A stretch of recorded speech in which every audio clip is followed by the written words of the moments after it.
Oi, pessoal! Aqui quem fala é Júlia Prudêncio. Eu sou atriz e diretora graduada pela Unicamp e também sou pesquisadora. Fiz um mestrado em teatro, hoje em dia eu sou mestra, pela UDESC, a Universidade do Estado de Santa Catarina, onde eu pesquisei as intersecções entre o ensino das artes cênicas, os contos de fadas e os feminismos. Atualmente eu trabalho como professora de teatro e desde o ano de 2016 eu sou coordenadora geral da coletiva Carochinhas, um coletivo de artistas feministas. Bom, a conversa que eu quero que a gente tenha hoje, ela se origina um pouco, né, dos lugares por onde eu passei como pesquisadora, mas é muito também da minha prática e experiência dentro da coletiva Carochinhas. A coletiva, ela começa como um grupo de teatro feminista e aí ao longo dos anos a gente vai caminhando para sair um pouco do lugar do teatro sem deixar as artes da cena, então a gente acolhe bastante a performance também e a gente se propõe a misturar, a brincar, experimentar com diversas linguagens. Então as nossas composições são sempre voltadas para esse recorte político das pautas feministas, mas o nosso processo criativo também é marcado por uma mescla de linguagens. Então a gente não só cria cenicamente, mas a gente experimenta com fotografia, desenho, escrita, músicas e assim por diante.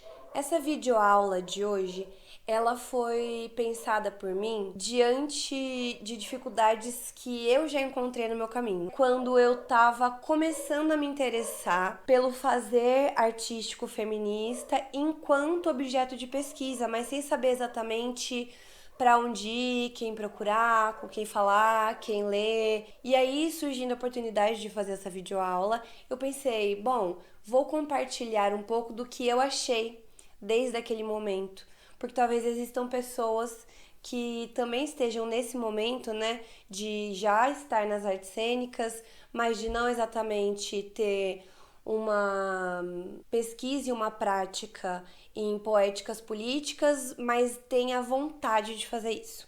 Então, como o próprio nome já diz, essa é uma aula de iniciação ao teatro feminista no Brasil. Nela, a gente não vai se aprofundar muito em nenhum dos temas, a gente vai expor mais. A minha vontade, meu desejo é de expor algumas coisas para a gente começar a pensar, até porque nem tem tempo hábil para a gente poder se aprofundar muito, né? E esse recorte geográfico do Brasil, ele vem porque as referências de pesquisadoras e artistas que eu desejo compartilhar com vocês ao longo desse vídeo, elas são daqui, de território nacional. Então, por isso a gente faz esse recorte já no nome. Feito todas as explicações, vamos para o conteúdo dessa aula. Para começar a falar sobre teatro feminista, eu gostaria de resgatar a ideia, né, o conceito de que o teatro feminista é o imbricamento de duas grandes áreas distintas, o teatro e o feminismo. Sobre o teatro, a gente não vai se delongar muito, porque, como eu disse, essa aula é pensada para pessoas que já sejam da área, mas eu queria falar mais e até historicamente sobre o feminismo, situar o feminismo, o que é, quais são as fases que a gente chama de ondas, para então a gente pensar da onde surge, né, historicamente, teatros feministas. Então vamos lá, sobre o teatro. O teatro tem a sua origem, né, juntamente com a humanidade. Se a gente vai pensar que o teatro é o lugar de onde se vê e o lugar de onde se é visto, a gente está falando que o teatro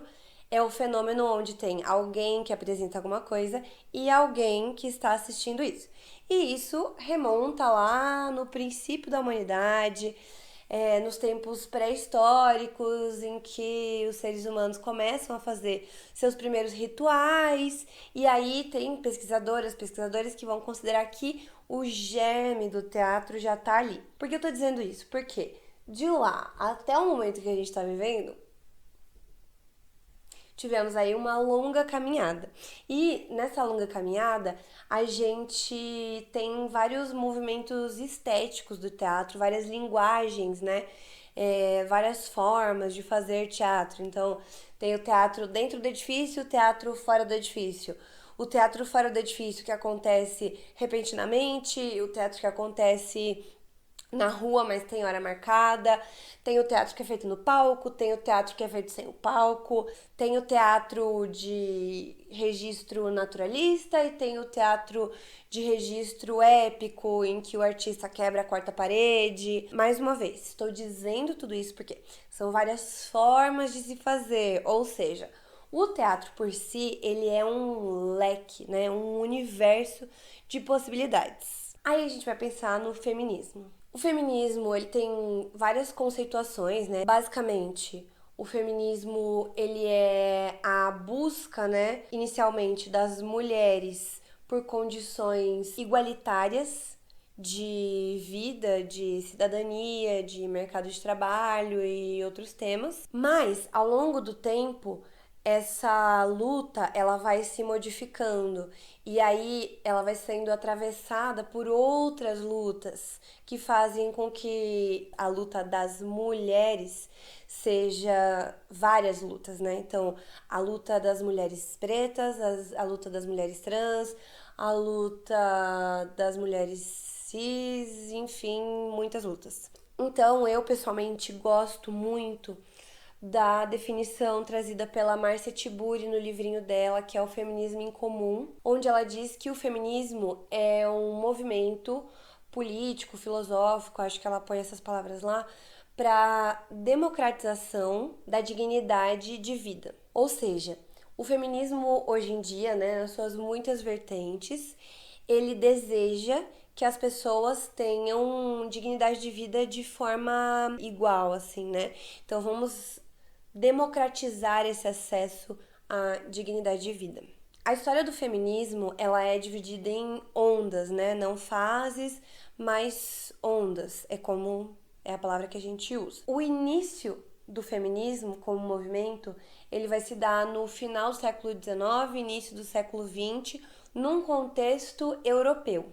Esse início, ele não quer dizer que antes disso as mulheres não tenham realizado nenhuma luta pelas suas pautas, pelos seus direitos. Até porque ao longo de toda a história existem nomes, né, de mulheres, de sujeitas que se colocam contra as estruturas patriarcais de dominação e se inserem ali no meio de diversos âmbitos de produção. A gente tem um apagamento grandíssimo desses nomes, assim, mas a essas mulheres dá-se o nome de protofeministas, aquelas que vieram antes do termo feminismo ser cunhado. Bom, então, como eu já disse, a primeira onda feminista, o momento em que o termo é cunhado, final do século XIX, início do século XX, essas mulheres elas estavam pedindo nesse momento por direitos civis básicos. Então, direito à educação e ao voto, principalmente. Fica muito famoso o movimento das sufragistas, as mulheres que desejavam votar tal como os homens podiam. Caminhando um pouquinho mais na história, ali para os anos, finalzinho dos anos 60 até começo dos anos 80, a gente tem a segunda onda feminista, que vai ser muito importante para essa aula que a gente está tendo agora, que foi o momento em que, já tendo obtido aquilo que era mais publicamente óbvio, vou chamar assim, as mulheres começam a prestar atenção naqueles machismos que eram mais sutis. As mulheres nesse momento começam a falar sobre os machismos estruturais, aqueles que estão mais escondidos no cotidiano, ou seja, elas começam a olhar para os seus cotidianos, olhar para a sua vida dentro de casa e começam a partilhar nas rodas, a partilhar umas com as outras aquilo que era pessoal, aquilo que acontecia dentro de casa. E a partir disso começam a perceber que existiam coisas em comum. Então eu vivo uma coisa dentro da minha casa, mas espera, isso não é só uma coisa que acontece comigo, acontece com aquela também, aquela também, aquela também. Ou seja, aquilo é político. E daí vem o lema da segunda onda feminista, que foi cunhado pela jornalista Carol Hennish, que é "o pessoal é político". A segunda onda feminista, como eu disse, ela vai ser importante para nossa aula de hoje, porque se a gente for pensar no momento em que ela acontece, ali 60, 70, 80, esse é um momento de grande efervescência política e cultural. Então é um momento em que as juventudes todas estão numa levada de movimentação e articulação. Então nós já temos esse duplo aspecto, né? Efervescência cultural e efervescência política. E especificamente aqui no Brasil, a gente está vivendo, assim como outros países da América Latina, a ditadura militar. Então aqui também esse movimento acontecia, né?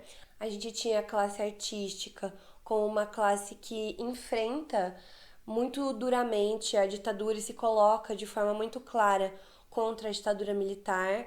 E então aqui esse movimento também já estava acontecendo, né? Da cultura e a política andarem de forma muito clara e muito forte, muito profunda juntas. E spoiler, é nesse momento que surgem os primeiros registros nominais mesmo de teatros feministas. É nessa segunda onda que as feministas se apropriam das linguagens artísticas como forma de realizar a sua luta, de divulgar as suas pautas, de discutir entre si. Então, acolhem, né, o palco como o lugar privilegiado de fala para inserir a sua luta, que não é descolada, como elas mesmas estavam percebendo nesse momento, de quem elas são. Então, a gente tem aí nessa segunda onda feminista obras de arte atravessadas pelas subjetividades dessas mulheres e que falam não só de quem elas são, mas falam também de um resgate das que vieram antes delas. Enfim, é nesse momento, então, que a arte e o feminismo se encontram. Bom, voltando à caminhada histórica do feminismo.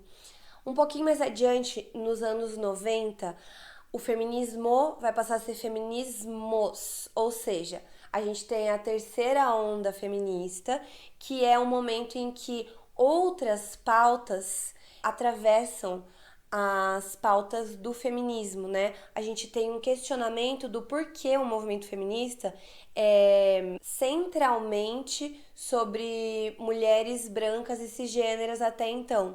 E a partir desse questionamento, a gente tem uma abertura de outros leques, né? Vamos falar de mulheridades outras. E por fim, muito mais recente, muito mais próximo da nossa realidade, ali entre 2010 e 2015, a gente vai ter uma quarta onda do feminismo, que por ser muito recente, está em algumas teorias e não está em outras. E tudo bem, porque a gente acabou de viver isso. Essa quarta onda, ela é fortemente marcada pelo boom da internet, né? Pelas redes sociais, por uma comunicação muito mais rápida do que acontecia em qualquer uma das outras ondas.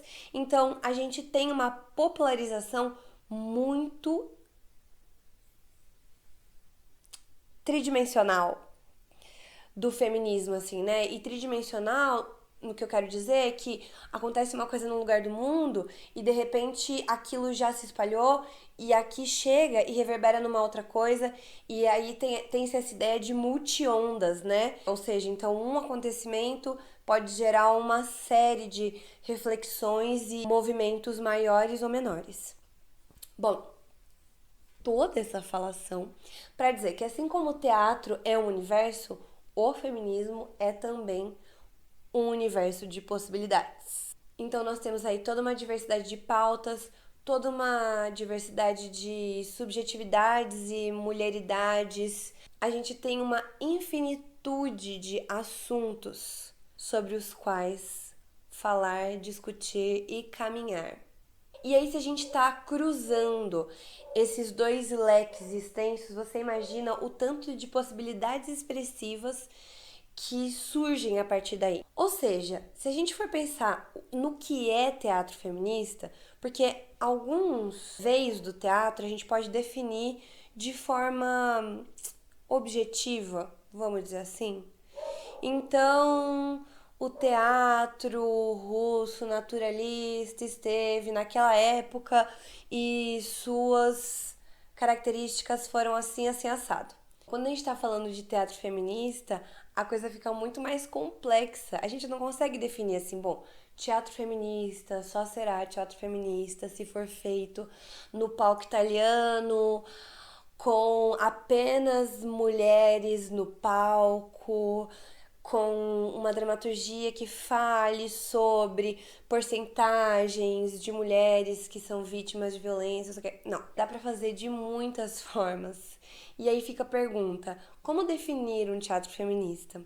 O que é, na essência, um teatro feminista? Para mim, acredito eu que um teatro feminista assim o será se ele tiver esse caráter cênico, que é alguém apresenta e alguém ou alguém assiste, e o caráter político, político feminista, que fale sobre pautas do feminismo. E daí, assim, ele pode falar sobre isso de forma explícita, ele pode falar sobre isso per si. Então, é uma mulher que escreve e ela está escrevendo algo de sua subjetividade, mas que não é exatamente, explicitamente uma militância. Tudo bem. Aquilo pode configurar um teatro feminista, porque em sua essência existe esse caráter político. Então, é complicado se você quer decorar, mas boa notícia, você não tem que fazer isso.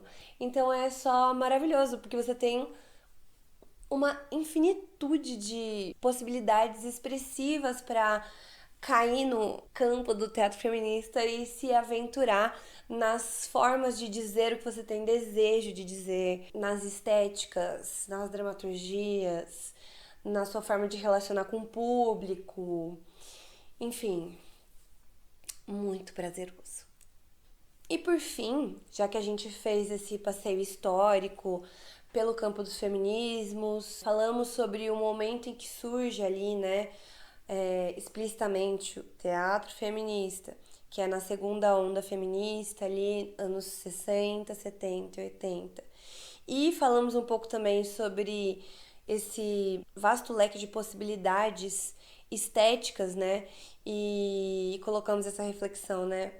O que faz o teatro feminista, o teatro feminista. Bom, tendo já passado por esses lugares, eu queria falar um pouco agora sobre alguns casos que a gente tem na contemporaneidade. Talvez dividir um pouco sobre caminhos possíveis para se buscar, né? Se você é uma pessoa que deseja começar a conhecer, então tem algumas grandes artistas fazendo, tem algumas grandes pesquisadoras escrevendo sobre, produzindo obras. Então tem muitos caminhos os quais seguir e desses muitos eu queria compartilhar alguns. Mais uma vez, é um tempo curto demais para que a gente possa falar da imensidão. Mesmo tendo muitas, é bom lembrar que esse ainda é um campo muito recente no Brasil.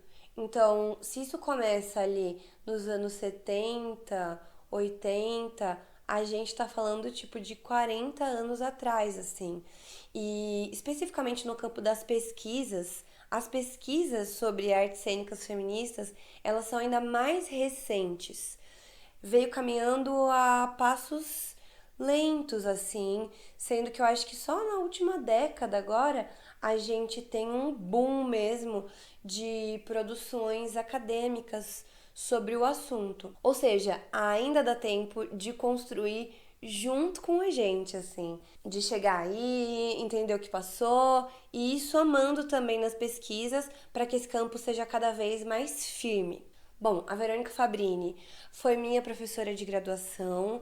Ela tem alguns trabalhos artísticos, como o Águida, que ela vai fazer junto com o Boa Companhia, que tem esse caráter feminista, fala sobre a obra da Hilda Hilst. E ela tem também escritos, principalmente artigos que estão disponíveis na internet, vale a pena dar uma pesquisada.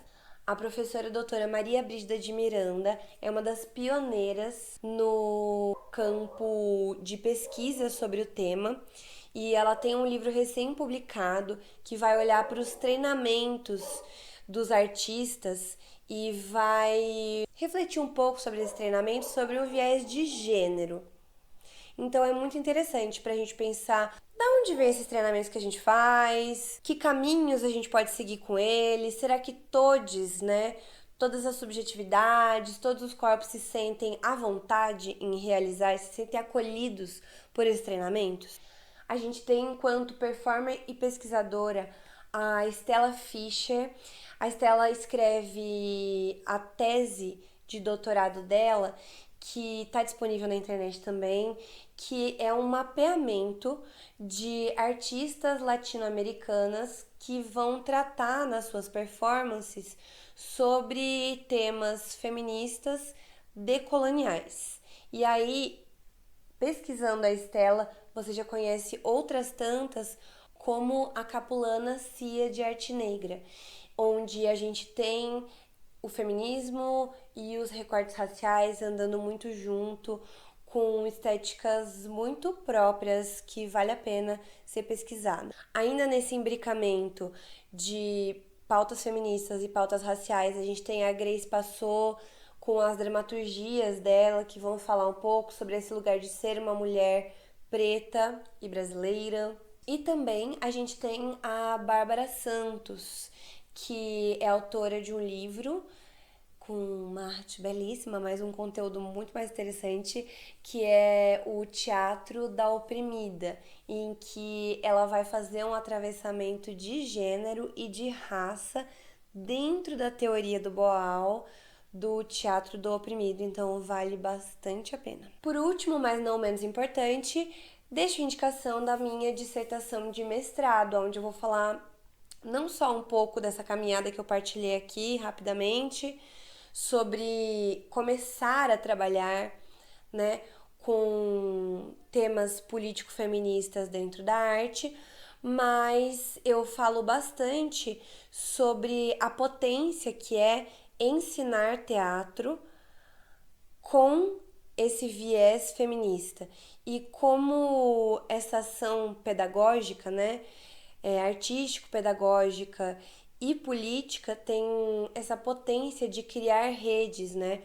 Como se faz um espaço em que você pode trocar saberes feministas. Bom, escrita com muito carinho e também de uma forma não academicista, acredito. Ela está disponível na internet de forma gratuita também. E você pode também conferir o trabalho da coletiva Carochinhas, que hoje em dia é formada por eu e mais duas colegas, a Karen Mesa e a Catarina Glória. A gente tem um site que é coletivacarochinhas.com. Lá você acha todo o nosso histórico de realizações, vai achar também alguns textos sobre o que norteia o nosso trabalho, tem várias fotos, então é bastante fácil ter acesso a esse conteúdo se você está começando a pesquisar agora sobre teatro e feminismos. Eu acredito que seja um bom material também. O site tem um espaço para você escrever pra gente, coloca lá suas dúvidas, suas sugestões. A coletiva Carochinhas é um espaço aberto para proposição de projetos, então nós somos grandes entusiastas de fomentar projetos, de co-criar projetos. Sintam-se convidados a escrever pra gente, propor projetos pra gente. Já que esse é um campo novo, né, das artes cênicas feministas, vamos construir ele juntos, né? E você também pode achar a gente pelo Instagram, @coletiva.carochinhas. Lá você também tem todas as fotos, tem como entrar em contato com a gente pela DM e, se eu não me engano, tem até o link do site lá, que você já pode fazer um duplo acesso ali. Pessoal, é isso. Espero que tenham gostado desse compartilhamento. Espero que isso possa chegar a quem precise dessa troca de informações. Para você que está interessado em começar a produzir e pesquisar nesse campo, desejo uma boa jornada e me coloco à disposição para dúvidas, aflições, ideias. Vamos juntos!